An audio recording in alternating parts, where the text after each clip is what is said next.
Silinder yang terbuat dari kertas yang memiliki panjang 70-120 mm dengan diameter 10 mm yang berisi daun-daun tembakau yang telah kering dan rokok sendiri eh, dimulai di Amerika Selatan pada tahun 4000 sebelum Masehi. Merupakan bagian dari ritual perdukunan. Baru beberapa abad kemudian rokok atau tembakau dibawa ke Eropa oleh Christopher Columbus. Setelah itu ada Pabst atau rokok elektronik, merupakan sebuah rokok inovasi dari rokok konvensional.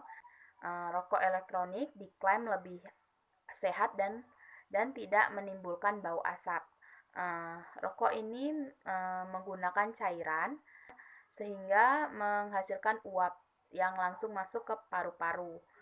Penggunaan rokok ini sendiri dianggap sebagai penolong bagi orang yang kecanduan pada rokok. Kandungan-kandungan pada rokok, baik vapes maupun rokok elektronik yang berbahaya. Pertama, kandungan pada rokok. Rokok mengandung sekitar 600 zat di dalamnya dan ketika dibakar ada lebih dari 7.000 bahan kimia yang dihasilkan. Salah satu bahan-bahan tersebut adalah karbon monoksida yang dapat menurunkan fungsi jantung, tart yang dapat menyebabkan kanker, nikotin yang dapat menyebabkan kecanduan dalam gangguan kesehatan akibat merokok sendiri. Ada gangguan kardiovaskuler, yaitu orang yang merokok beresiko lebih tinggi terkena serangan jantung. Ada kerusakan otak, 50% orang yang merokok beresiko terkena stroke, dan juga kerusakan pada mulut dan tenggorokan, bau mulut seperti tenggorokan, bibir, dan pital suara. Terus pada paru-paru sendiri dapat menyebabkan bronkitis, pneumonia, emfisema, serta berpotensi merusak sel paru-paru yang menyebabkan terjadinya sel kanker paru-paru. Terus untuk pada tulang sendiri dapat menyebabkan kerapuhan pada tulang, di mana orang perokok lebih rentan menderita osteoporosis dibandingkan orang yang bukan perokok. Pada kulit terlihat lebih tua daripada yang bukan perokok karena asupan oksigen ke kulit yang kurang. Akibatnya terjadi penuaan dini. Terus untuk organ reproduksi sendiri, merokok bisa mengganggu sistem reproduksi dan kesuburan. Pada pria, merokok bisa menyebabkan impotensi, mengurangi produksi sperma, dan kanker testis. Sementara pada wanita dapat mengurangi kesuburan serta meningkatkan resiko terkena kanker serviks. Terus ada lagi gangguan psikolog. Gangguan psikolognya di sini adalah ketergantungan atau perokok gelisah dan cemas. Rokok elektronik sendiri sering dianggap penolong bagi orang yang kecanduan dan ingin berhenti merokok. Di labelnya tersendiri di beberapa negara, rokok elektronik sendiri dianggap sebagai barang ilegal.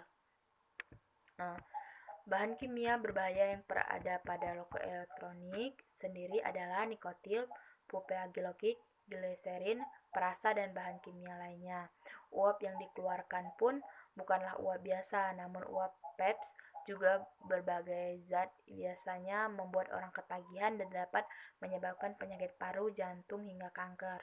Adapun dilansir dari American Cancer Society, berbagai bahan yang umumnya terkandung dalam PEPS juga asapnya yaitu nikotin yang bila digunakan oleh ibu hamil dapat menyebabkan kelahiran prematur, berat bayi yang untuk anak remaja sendiri merusak perkembangan otak.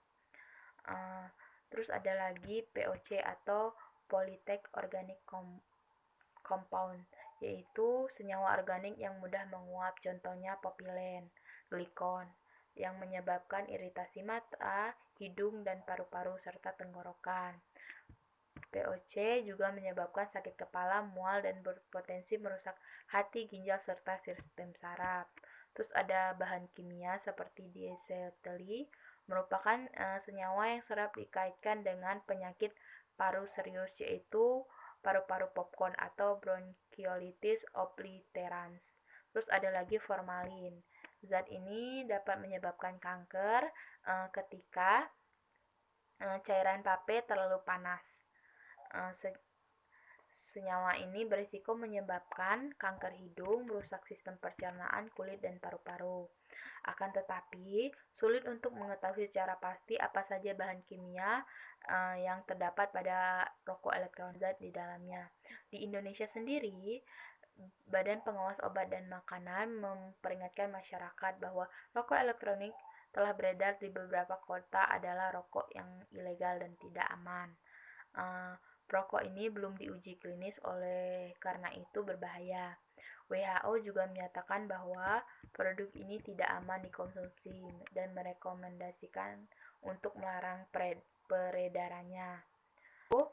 Ada lagi penjelasan dari Kustina menjelaskan bahwa rokok elektronik terdapat terhadap nikotin cair dengan bahan pelarut propylengliken dan dietilglikol atau gliserin. Jika nikotin dan bahan pelarut dipanaskan, maka akan menghasilkan nitrosamin, yaitu senyawa nitrosamin inilah yang menyebabkan penyakit kanker.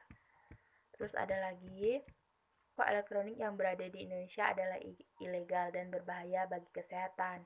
Di seluruh dunia juga mengatakan hal tersebut, seperti negara Australia, Brazil, dan Cina. Walaupun Cina sendiri merupakan penemu dari rokok elektronik sendiri, tapi Cina sekarang mulai melarang peredarannya. ENDS memang tidak membahayakan perokok pasif karena asap yang ditimbulkan hanya membuat atau merangsang sugesti perokok aktif saja. Namun secara tidak sadar, ENDS sangat beresiko bagi perokok aktif bila dibandingkan dengan rokok tembakau. Di rokok tembakau sendiri kita dapat mengetahui nikotin dan tarnya karena tercantum dalam kemasan.